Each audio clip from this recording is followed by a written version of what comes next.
one of the only locally owned businesses in Albuquerque, Gala Chevrolet understands the importance of giving back to our community. And you'll feel good knowing the money you spend here helps make this a better place to live. Support the dealership that supports Albuquerque, the all-new Gala Chevrolet. Nothing completes a trip downtown like a visit to Lindy's Cafe. You won't find a more relaxing restaurant to unwind at. Located on 5th and Central, proud supporters of ProView Networks, Lindy's strives to be a friendly and welcoming place. Lindy's, a great place to be seen.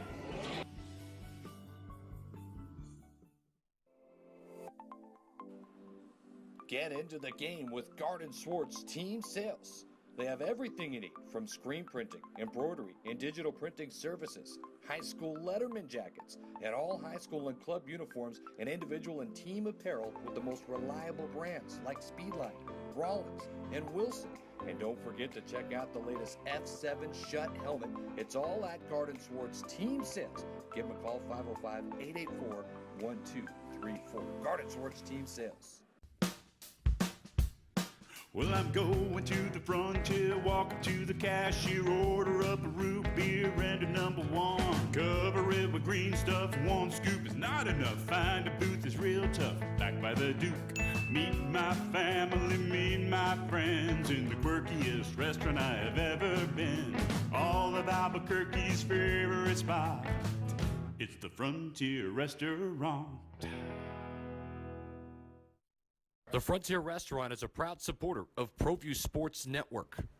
Dreamstyle Remodeling has been wowing homeowners in New Mexico since 1989. Selected as Best Custom Home Remodeler for 3 consecutive years by readers of the Albuquerque Journal, we're also your exclusive provider for top home improvement brands like Renewal by Anderson, Four Seasons, Blaze King, and many others. Founded and headquartered in Albuquerque, Dreamstyle Remodeling is family-owned and now employs more than 500 people across the southwestern U.S. In fact, we've helped more than 60,000 homeowners improve their home in New Mexico, Arizona, California, Idaho, and West Texas. We're committed to providing a superior customer experience. We've earned 4.6 stars with hundreds of online reviews and have an A+ with the BBB. Dreamstyle Remodeling is a proud supporter of UNM Athletics. Visit our beautiful 10,000 square foot showroom at 1460 Renaissance Boulevard across from Sam's Club, or dreamstyleremodeling.com to make your home remodeling dreams come true.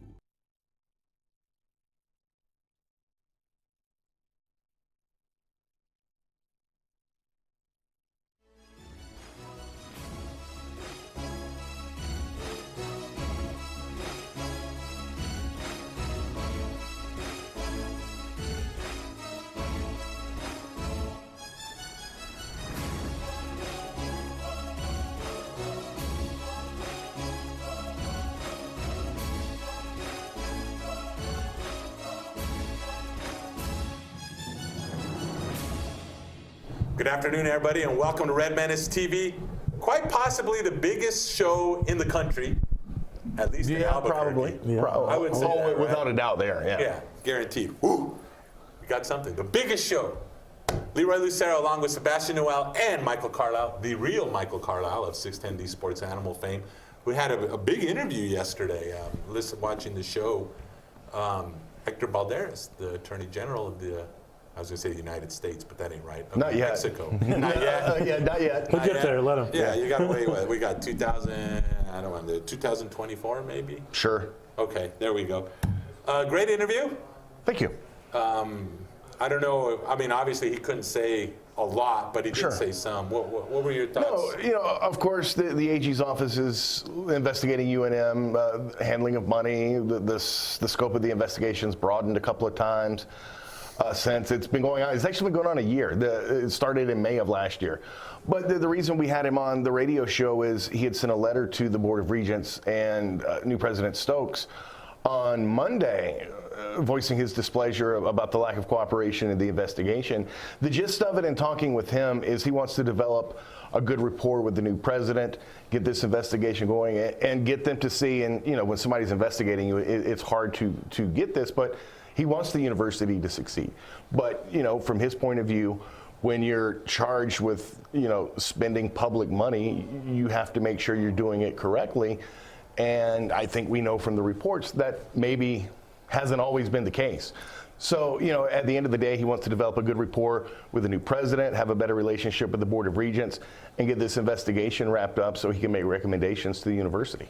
Now, Sebastian, we've been talking for a couple weeks, kind of brought you into the show, obviously, through this kind of topic, but are you kind of mellowed out now? Has the emotions kind of abated as far as sports being cut? Yes. Obviously, President Stokes had a town hall meeting this week there at UNM, and I think she was adamant that there are going to be sports cut. Have you kind of relaxed on that a little bit yet? Well, I'm super calm. Okay. I find that winning an argument always helps build a new friendship. So well, if they're gone, how did you win an argument? That's all I want to know. So yes, I mean, still, obviously, you hate to see sports cut Sure. because those are scholarships, those are kids. These aren't just numbers, right? And someone that enjoys going to one of those sports, for example, soccer, yeah, I'd hate to see that, but. The realities are there, and when you saw the numbers, you have to think that that's probably the direction they're going in. But, the pushback in the community is going to be interesting. I don't know. I mean. Is there pushback, Michael? Oh, I think there's absolutely pushback. But look, Sebastian's been very vocal about not wanting to see men's soccer cut. He's not the only one. Right. And whenever we find out officially what sports are going to be cut, yeah, there's going to be pushback. Heck, there was pushback 2 years ago when they announced skiing was going to be cut. When's the last time you've climbed up the mountain and been to a skiing meet? Yeah, I don't like the snow that much, so I try to stay off. But right, my point is, yes, there will certainly be pushback. If there was pushback there, by the way, they're probably one of the sports we're going to be talking about here sooner rather than later. But yeah, there's certainly going to be pushback when you're talking about more mainstream sports, like a soccer perhaps, some of the other sports that have been rumored to possibly being on the chopping block. Doesn't mean it's going to change anything. Maybe it does. Maybe it lights a fire under the community and they start giving money to these sports specifically. I kind of have my doubts on that, but yeah, there'll certainly be pushback.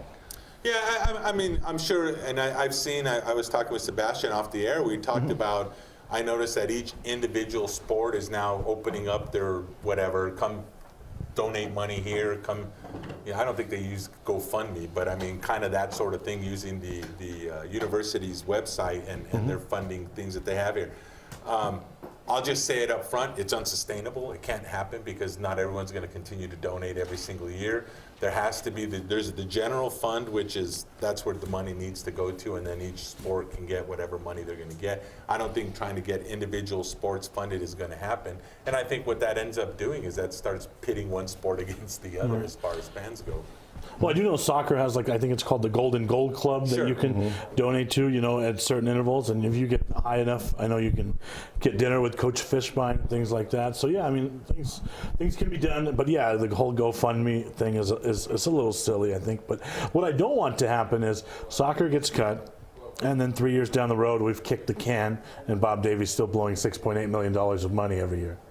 I think that's going to change, Michael. What do you think? Yeah, so look, certainly football is going to have the highest budget. They're going to have the highest expenditures. But yeah, it has to change for all the sports. Whether it's football, whether it's basketball, whatever sports remain after they make these cuts, there's going to be tightening of the belt. There's going to be, a closer eye kept on money because you have to, because otherwise you're going to remain in this same predicament. Speaking of closer things on money, Paul Krebs, while he was here, had an idea that he's going to have the highest paid coaches, the highest paid ADs, almost in the Mountain West Conference, and I think that was pretty close to the deal. President Stokes in her town hall meeting talked about that, saying that didn't necessarily mean more wins and it didn't mean more support. She kind of said we've changed that kind of attitude. Well, I think if you look at what the basketball coach is making versus what Neil made versus what Alford made. Yeah, you see that. Look, and I think in defense of Paul Krebs, in his mindset, basketball is doing well. We want to get football going. We hire the best coaches. That's going to cost the most money, but it'll get us the most wins. Theoretically, it'll get us the most fans, and it'll pay for itself. We know that didn't work. So if something doesn't work, you have to change it. Listen, economically, I'm not against the whole you have to spend money to make money theory, but the problem is that the books were so obscured that, the swamp is so deep over at that level. Whoa! Right? I mean, you have to clean the books before you can, and that's what I said last week. I think I'd rather see a clean look at all these numbers before we make cuts, but I don't think that they're going to go at it that judiciously. It doesn't sound like. Does that go back to what Hector Balderas was saying on your show, that we have to kind of clean up everything that was in the past before we can move forward? Well, yeah, and I'm not saying this is the case, but if a better eye had been kept on money over the last 7 or 8 years, maybe you're not in nearly as bad a situation as you are now, where you're talking about cutting multiple sports. And like you mentioned earlier, in some ways, sports are starting to be pitted against each other. Well, why cut that sport? Why cut my sport, but you're going to keep that sport? If things are better managed for the last several years, maybe you're not in this situation now. And I think that's one of the things that the Attorney General wants to do, is to make sure money's being handled the right way. I think the Scotland trip, which is what originally piqued his interest and got the investigation going, in and of itself, there's nothing wrong with that. Right. You think outside the box to try to come up with new ways to generate money. Now, it didn't work, but it was worth the try. The problem is you spent public money. You can't do that. Not collecting sweet money. Other things like this. The sweet money is it's a joke.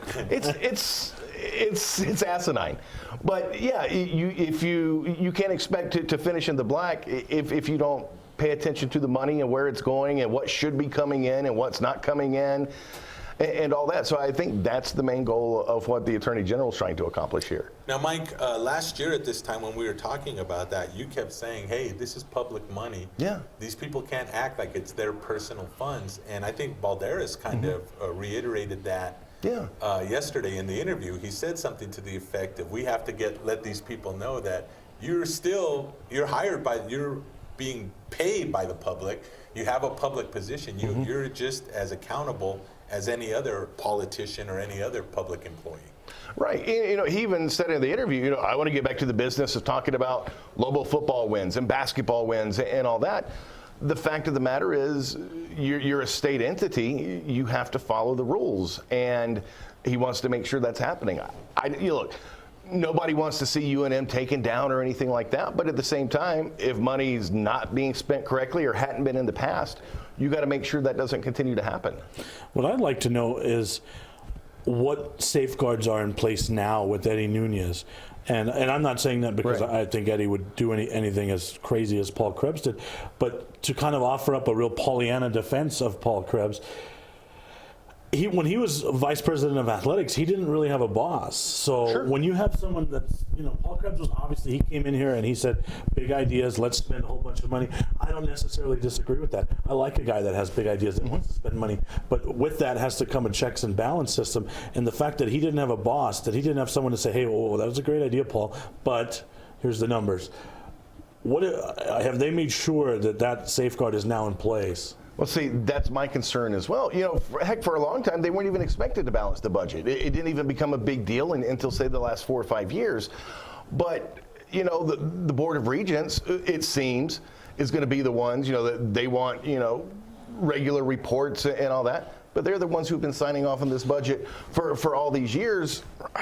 I might would like a little bit more of a safeguard than that. Well, here's when the Board of Regents, I'll tell you when the Board of Regents cares. When that red light comes on right there on that camera, that's when they care.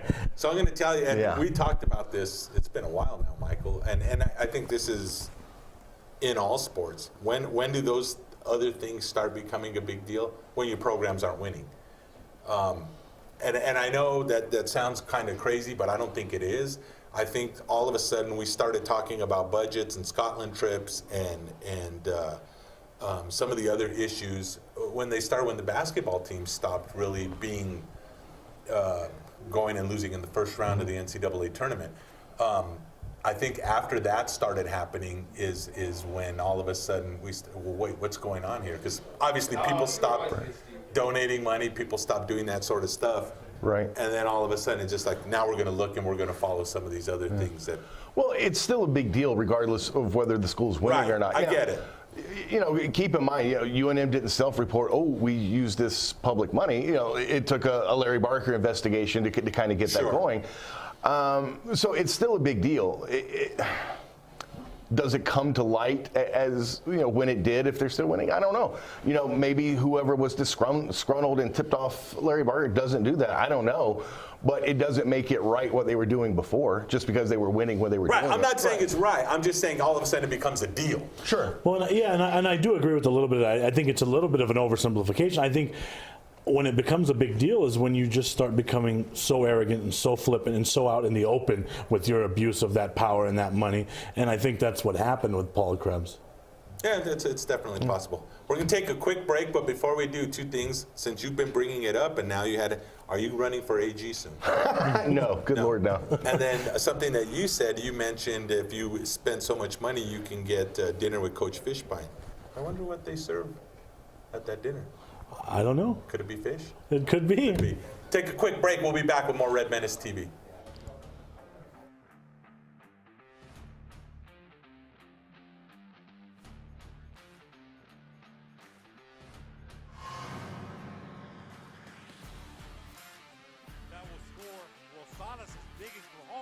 Play at the plate, safe. What a slide by Wilson.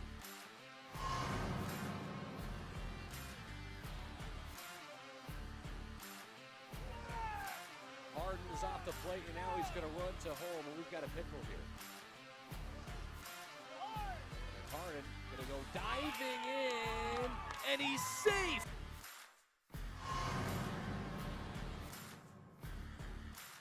Safe. Runner goes to second. Out at second. Got her. Out at second, so.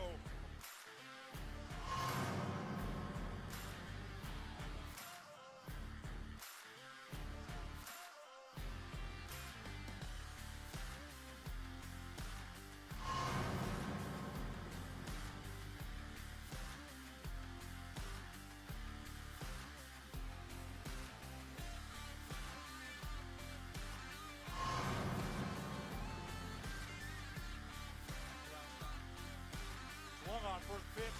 Oh, nice catch. Left.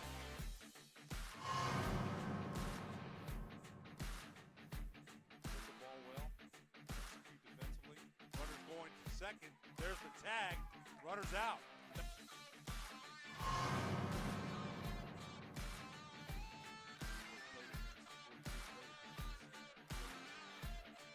Oh, what a catch in right field. Nice catch. What a catch in right field to retire Niven. Great catch out there.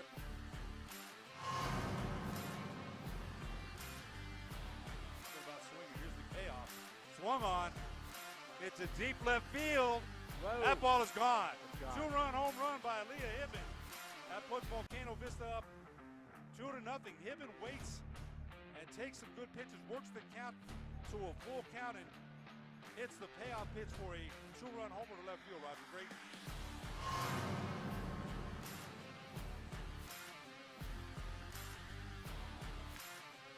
Here's Andres Quintana, and this one is skyrocketed deep out to center field, and that baby is gone.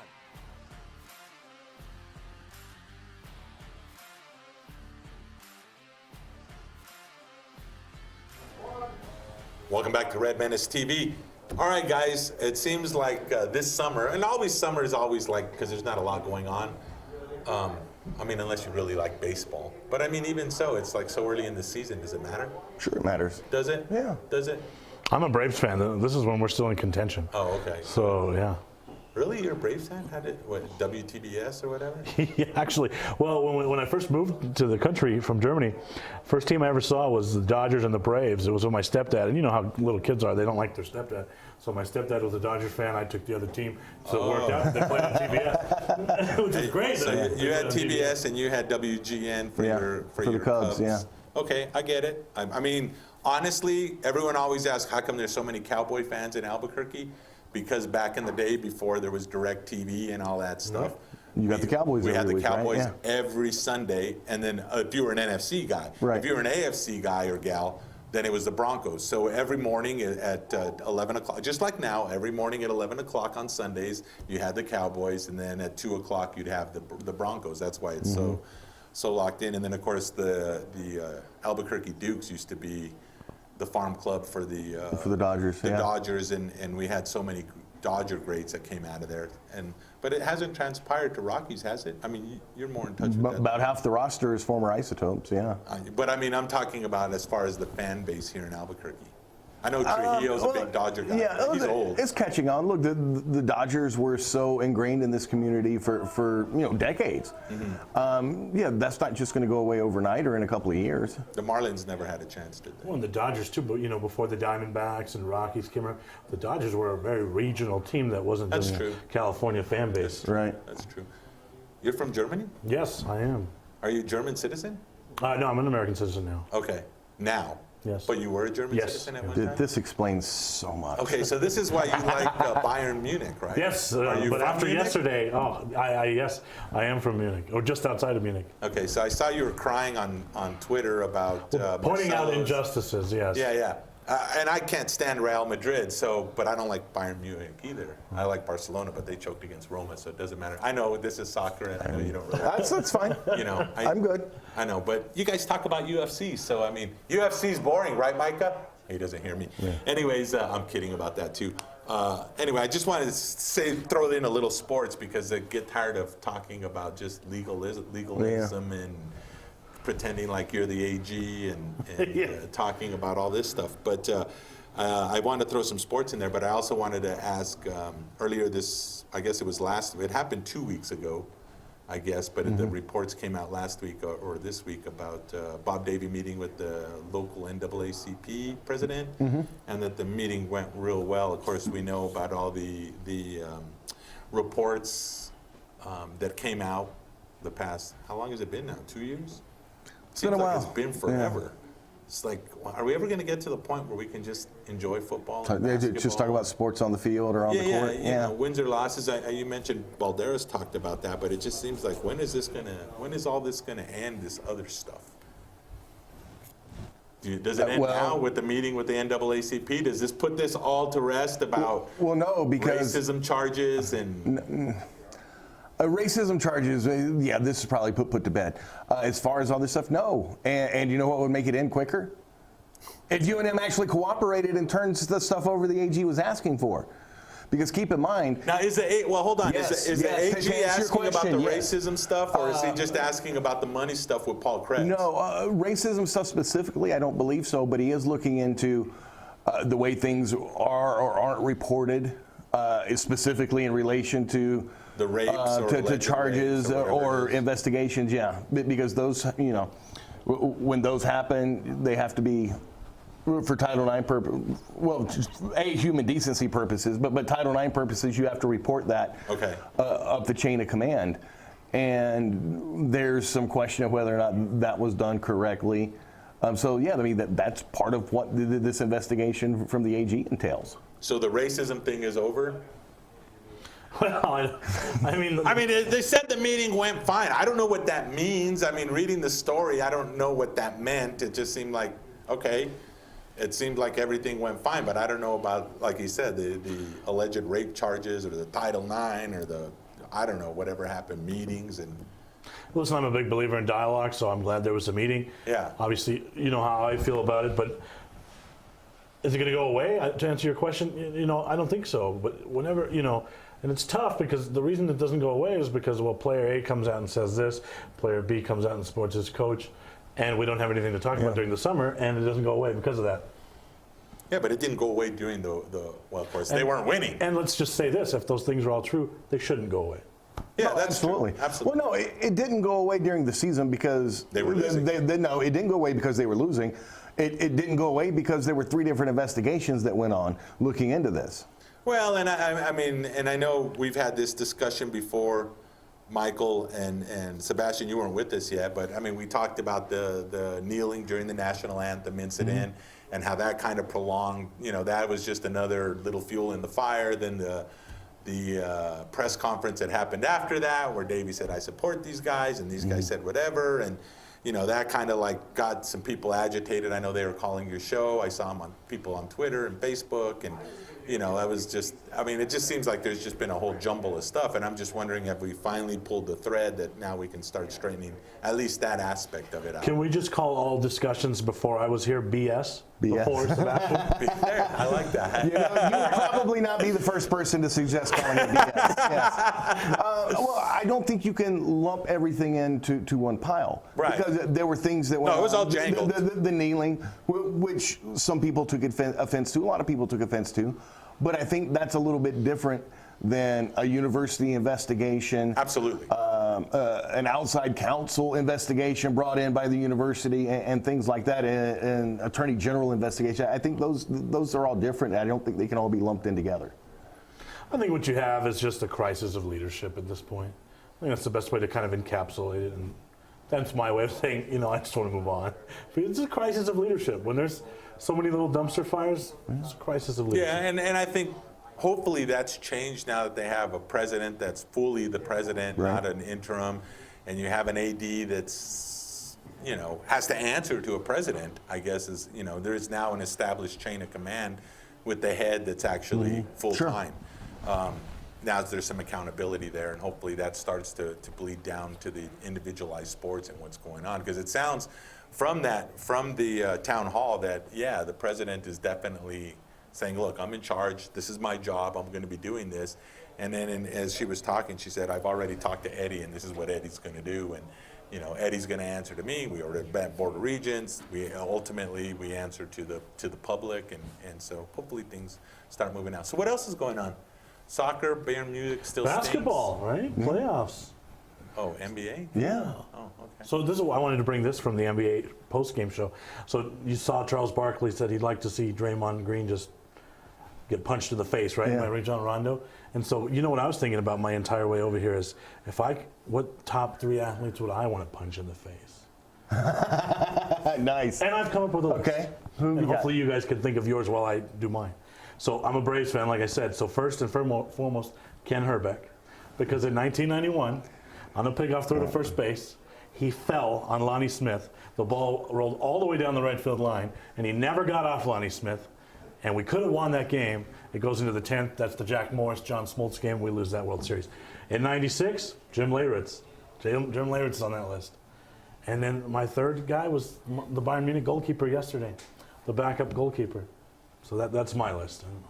I can't really think. I mean, the only guys that I really despise in sport, I don't like Cristiano Ronaldo.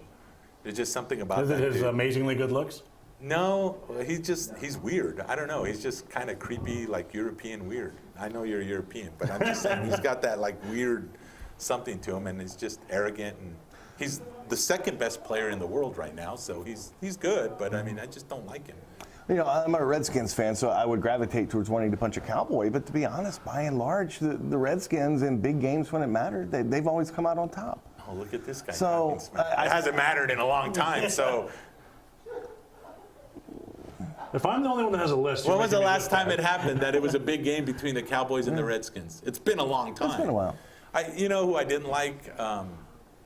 It's funny. So do you remember when the Steelers had a big run and Bill Cowher was their coach, and they kept flashing to like his little girl, and she was crying. I couldn't stand that whole Cowher family at one time. Didn't they beat the Cowboys in the Super Bowl? Yeah. Well, no, not in the Super Bowl. They did a couple Super Bowls, but eventually the Cowboys got their revenge. You got to give us one. There's got to be one person you just totally despise. I know you're a NASCAR guy, so there's not a driver. You just want to pound his head against the hood of the car. NASCAR guys there. I'd love to do that to Joey Logano. There you go. Really? Yeah, Why don't you like I think him? he's a little punk. Really? Did you like Dale Earnhardt? I was not a Dale Earnhardt fan. Yeah, most people didn't like him, or they loved him. Well, they do now. Speaking, since his passing, it's funny. Or, I'm sorry, Dale Earnhardt Jr. I apologize. Yeah. I meant Junior. I'm sorry.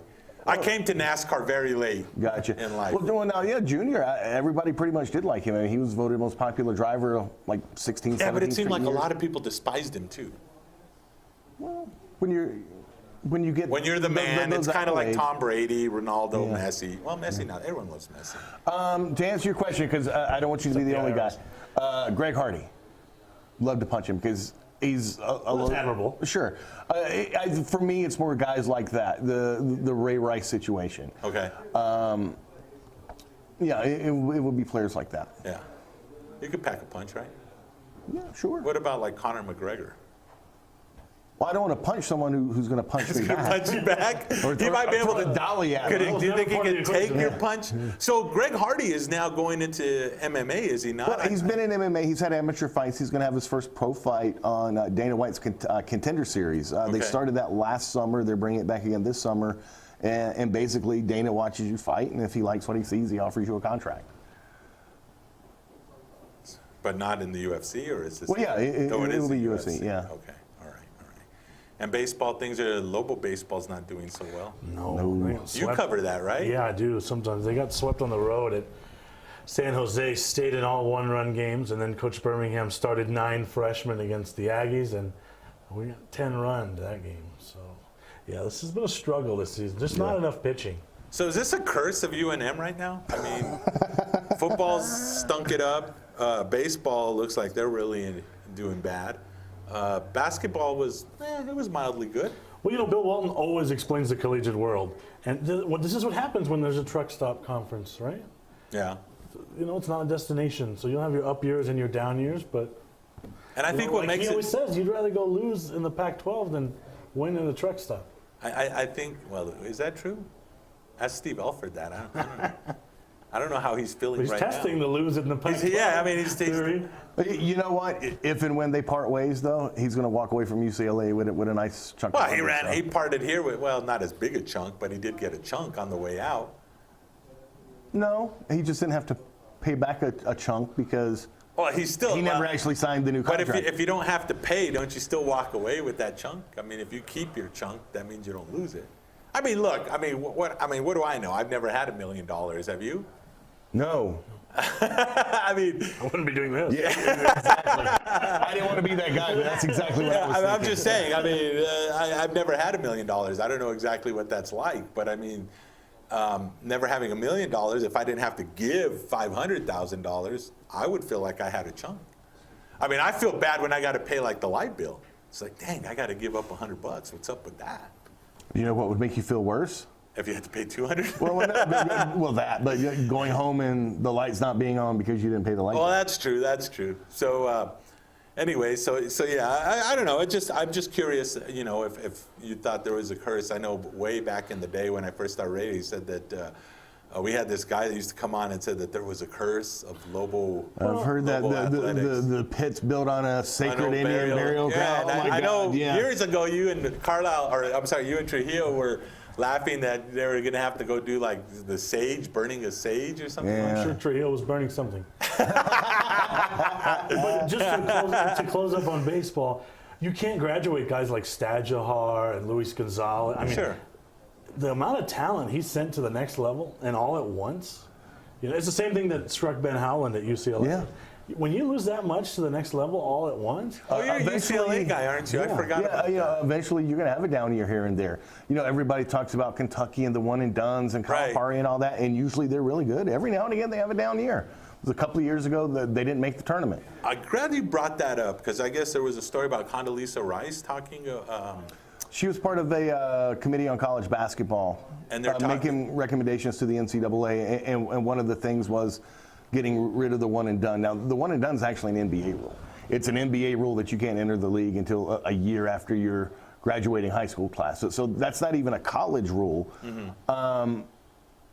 But yeah, as far as the one and done, I mean, I think there are pros and cons to it. I think it's silly to make a guy go to school for 1 year, who's going to do just enough to stay eligible. Which essentially turns into half a semester because of where the basketball schedule is. Yeah, exactly. After the first semester, you just don't go to class anymore. And some guys, they shouldn't even be in school. Right. I mean, I'm not trying to be a jerk, but I mean, look, I mean, if you're in school, if this is your career path, I mean, what are you doing going to school and wasting not only your time, but you're wasting. There was an article that came out that talked about how much money it costs for recruiting now. Mm-hmm. And it's just like, so now these universities are basically blowing money to recruit kids that have no business in school because they don't want to be there. YouTube Jason Capono interviews if you want to see a guy that shouldn't have made it to school. I just think there's a bunch. I mean, there's a bunch of guys, and it's not that I'm not saying they're not smart enough. They just don't want to be there, so why make them? To the point of the one and done rule, I think it was done with good intentions. You don't want guys who just aren't ready for the NBA to go there, not have an opportunity to latch on with the team and fail, and then wind up with no real skill set and nothing to do at the age of 20 or 21. The problem is there are legitimately guys who are ready, and when they're forced to go to school for a year and not care, it costs the universities money. It's a bad look.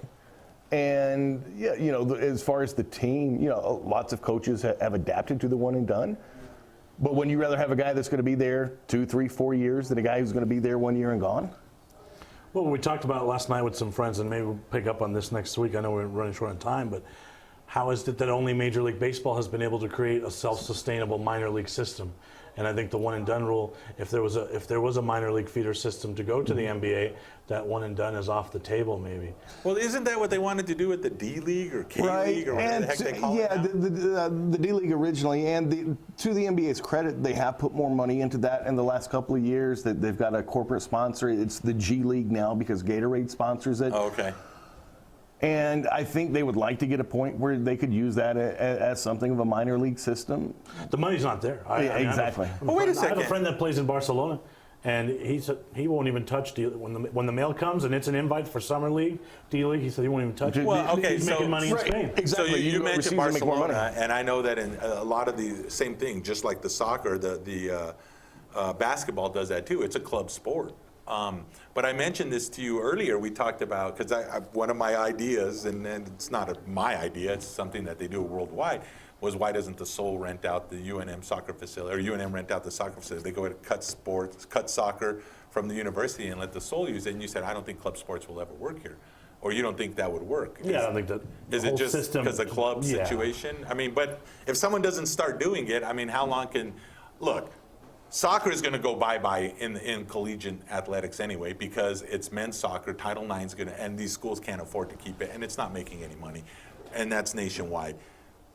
Football is a problem. They have their own problems with the concussions. I don't know if that'll ever go away, but we're talking about basketball now. How many kids are, and they are, well, I don't want to call them kids. I hate calling them kids because they're already older than 18. But how many of these guys go to college for 1 year and leave that don't make it to the NBA? How many guys that don't get drafted? I mean, every year it seems like there's a ton. Well, I think for this year's NBA draft, I think they're like something like 76 underclassmen. That's not counting seniors. That's not counting European guys. So, yeah, to your point, a lot of these guys who left early aren't going to get drafted. Nope. Are going to get drafted late and not have a real chance. And like Sebastian just said, and that's a good point. There's no real motivation to go to a D League or a G League now team because you're not going to make much money. These guys can go overseas, and you don't even have to be with a top club over in Europe to make good money playing basketball. And it's not just Europe. I mean, they go to China and sure, absolutely. the Middle East. Yeah. China's slowly becoming the home of all super leagues when it comes to money. Soccer players at the end of their careers, they're shipping off to China. Internationally, you can make some pretty good money playing basketball in China. Is Iniesta going to China? I don't know. That's a good question. Because I know that they announced that he's done at Barcelona. This is his My last question season. is, why do they pronounce it Barcelona? Because it's not real. So they don't really speak. That's weird, but they don't really. They speak Catalonian, right? Spanish. They don't speak. Well, I'm sure. But I've noticed that with certain soccer announcers, they hit that lisp real hard intentionally. Well, come on. Every soccer announcer has different. Right. Some speak Giant. You got the English guy, and then Well, I mean, why do they call it Camp Nou instead of Camp Nou? Mm-hmm. And it's right. I'm just saying. I know we're sorry. That's all right. No, it's fine. It's fine. I mean, I don't even like watching the. Michael's thinking, where's that afternoon show? Right. Yeah. Exactly. When can we start talking about UFC?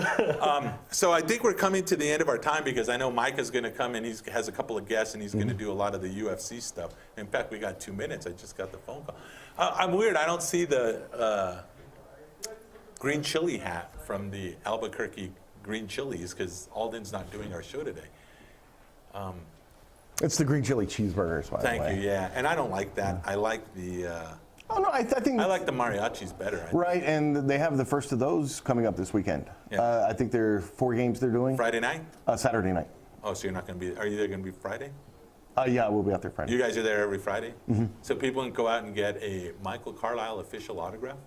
Sure. If they wanted one for some strange reason, absolutely. Shouldn't you guys like do 610D or what is it, 93? I still listen on the AM. 95.9 FM. 95.9 610D Sports Animal trading cards. With an old. You want to sponsor those? Did you have Red Menace TV sponsor those? With an old ranch. Oh yeah, hold on. Let me pull out my check here, or let me pull out my credit card, and I'll throw them. I'm just wondering, why don't you have those? You could have you and Carlisle, or you and okay, it could be your wife, but you could have you and Trujillo smiling, and JJ. And Why would we make that funny pose that you were just doing? you and Trujillo? Yeah, anybody. Because you guys are funny. No? No, you're not funny? No, I just don't think any of us would make that pose. Oh, what kind of pose would you make? Oh, I don't know.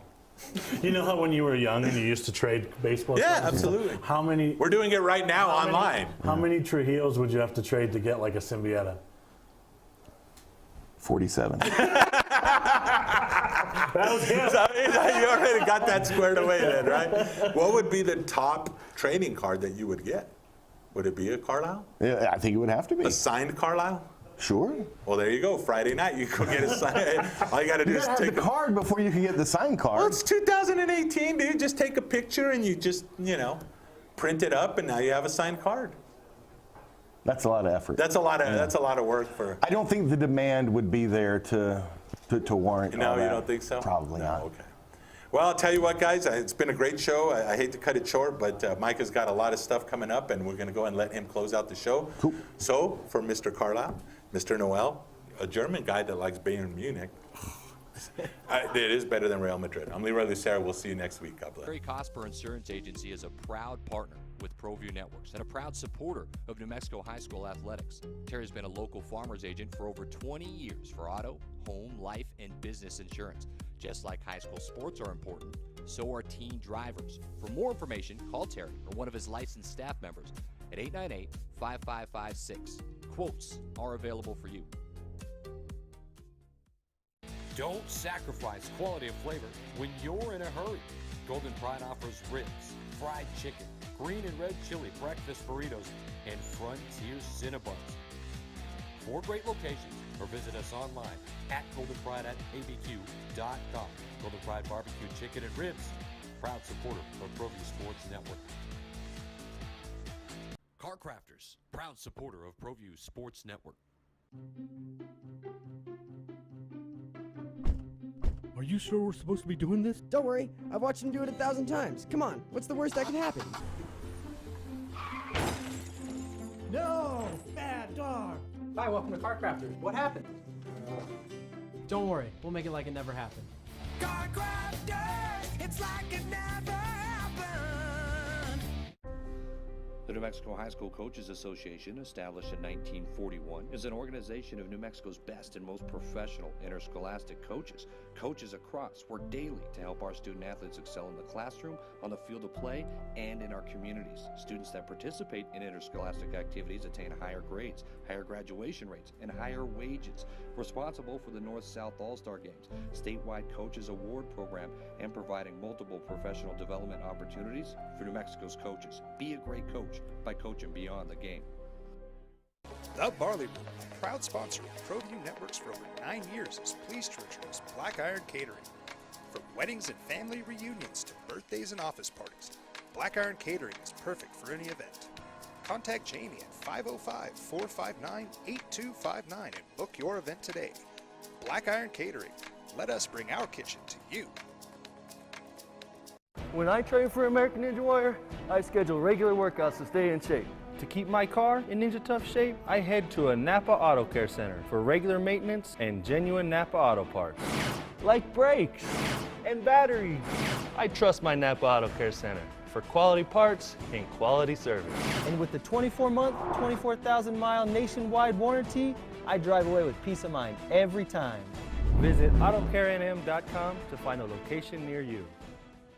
Sadie's is a proud supporter of New Mexico high school sports and athletics, and we here at ProView Networks would like to thank Sadie's for their continued support in helping us bring you all of your New Mexico high school sports coverage. Hey everyone, Adam Deal here with ProView Networks. Extreme Clean is a proud sponsor and supporter of ProView Networks and all high school sports athletics. Owner Mike McLean and Extreme Clean specialize in carpet cleaning for apartment, realty, business, and residential clients. With over 20 years experience, attention to detail and quality customer service matters. For more information, give them a call, 505-221-6440, Extreme Clean.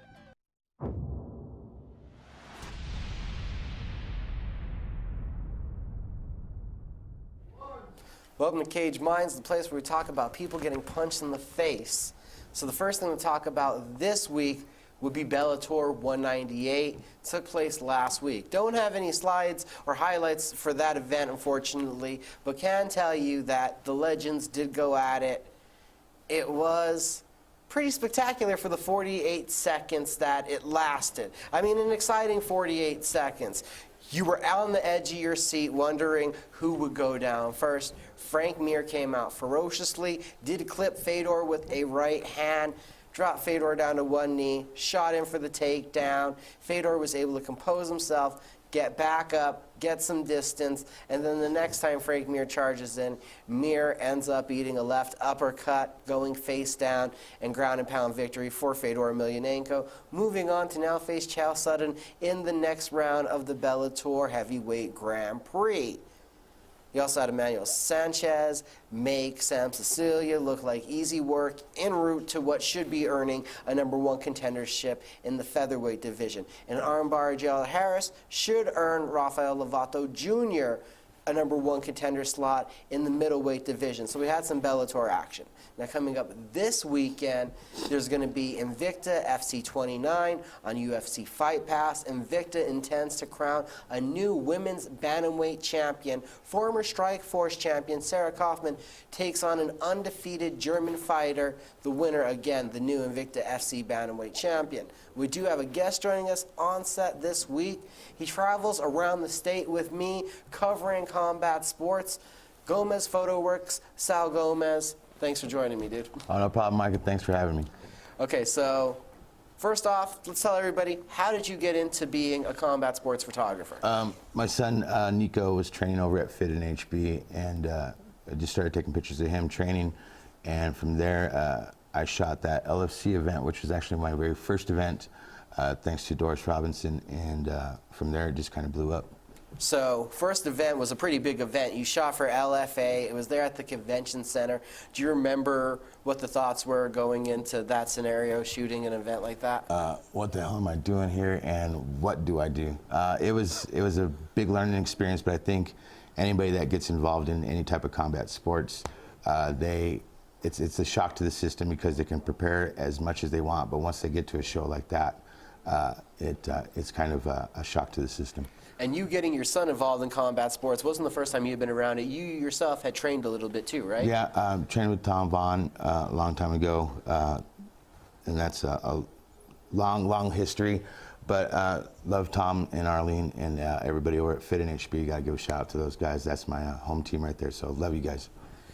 Now, what do you like about photography, and what made you, really spark an interest for it?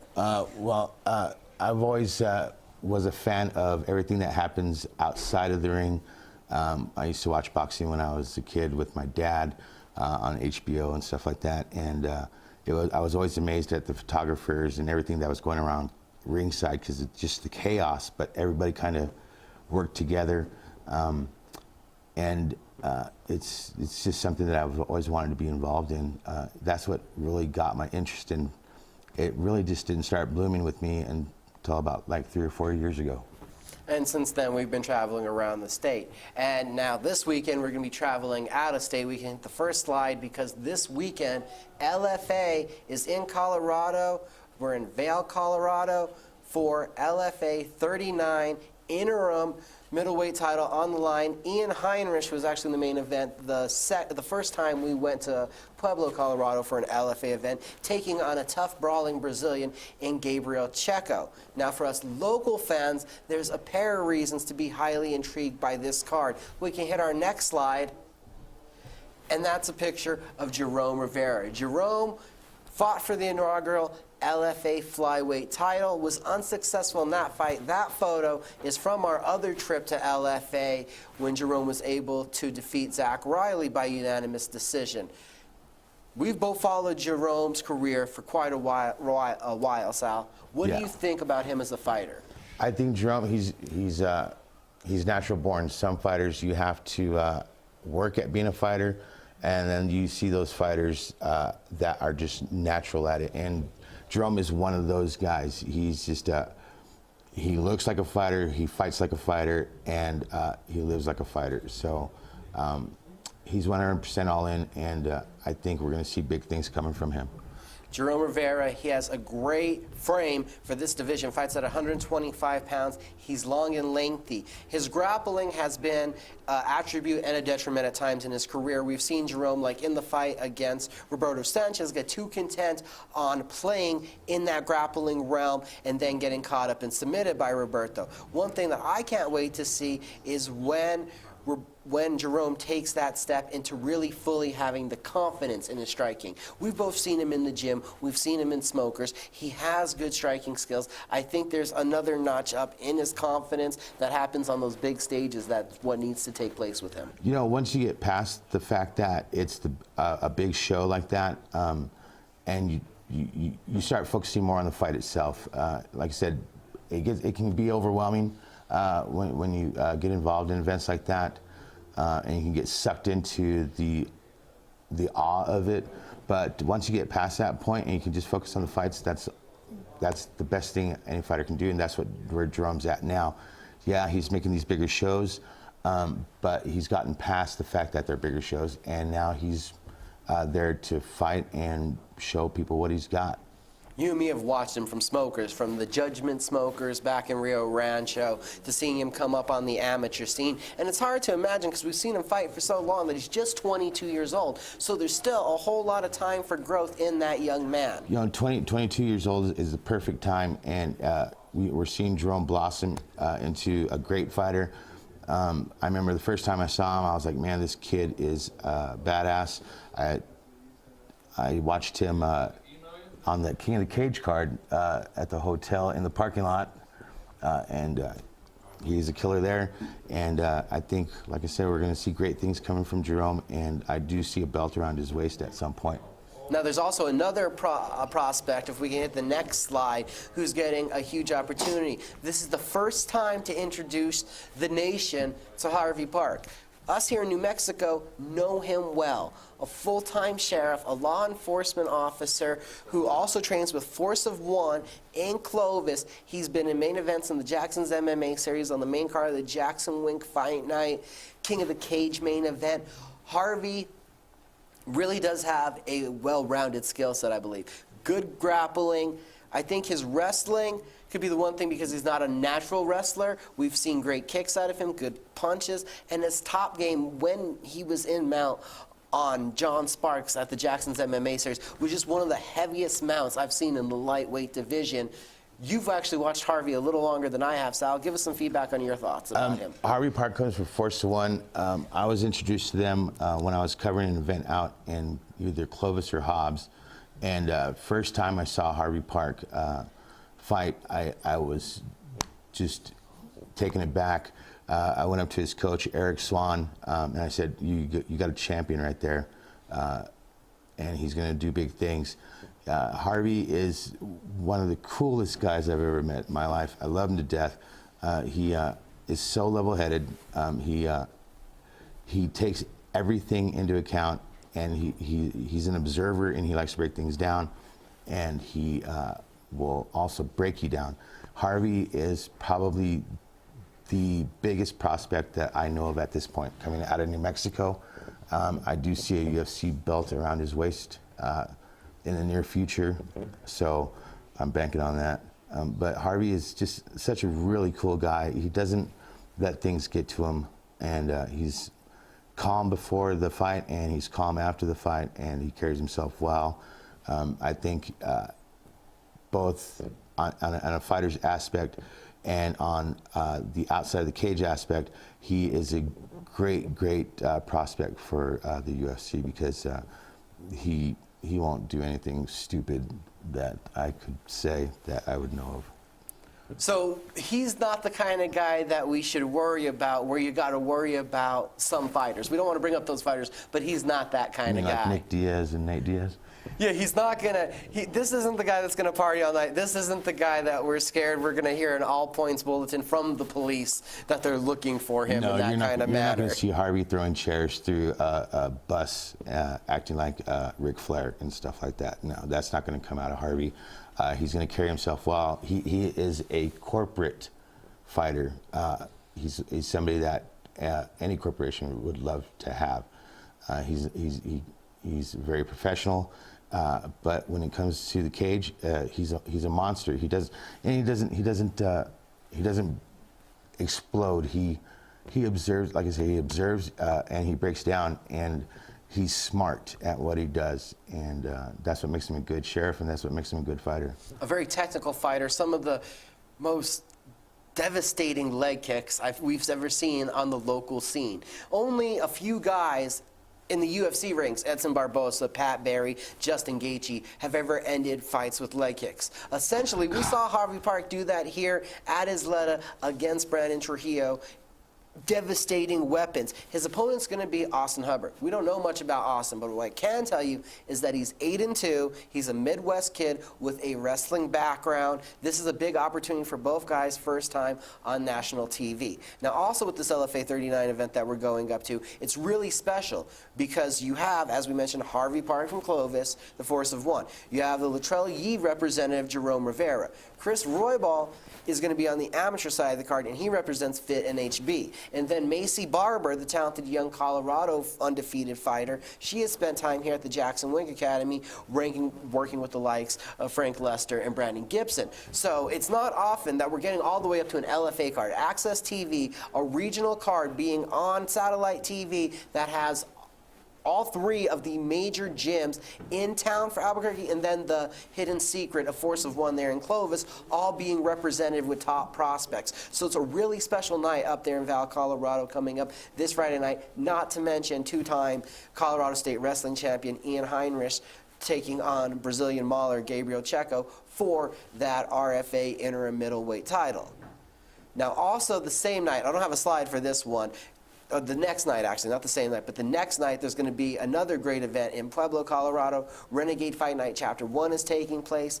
Fabian Pilgrim versus Jordan Titoni is the main event of that card, a featherweight scrap where I'm telling you, another one of my top prospects is Fabian Pilgrim. We bring him on the show before. The surfer who's already traveled the world, now working out of the Jackson Wink Academy and Donald Cerrone's BMF Ranch, a talented striker who has actually finished all of his fights by submission. Titoni, a rough and tumbled Colorado native. Another fight that really piques my interest on that card, and I'm hoping it's still going to happen, is Juan Gonzalez versus Jalen Fuller.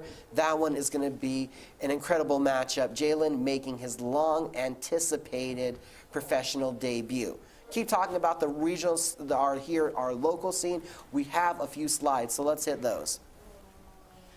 Coming up May 12th, there's a lot of boxing going on. In Clovis, there's going to be Chaos in Clovis 2. Eligio Senna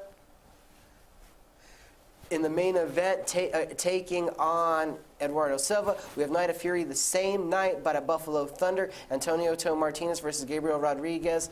Maurice Jackson and Steve Garcia make their professional debuts. June 2nd, Isleta Casino hosts Jackson Wink Fight Night 3, a rematch between Josh Montoya and Abel Cullen. That's going to be fireworks right there. Wrecking Crew Promotions' first event, 3 WBC title fights, headlined by the Atrisco Kid, Fidel Maldonado. That is June 16th.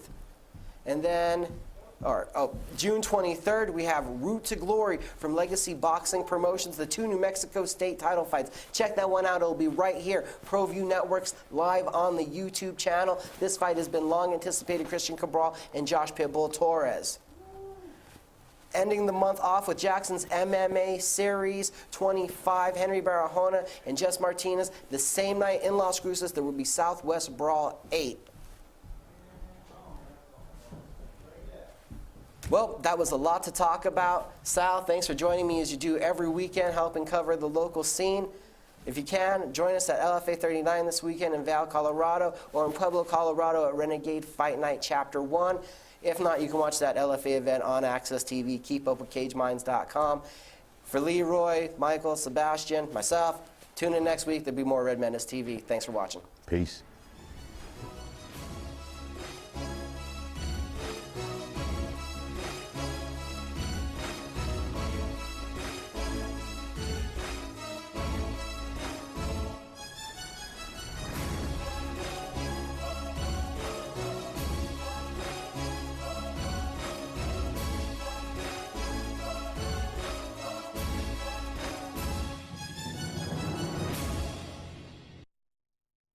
Locally loved restaurants like Farina Pizzeria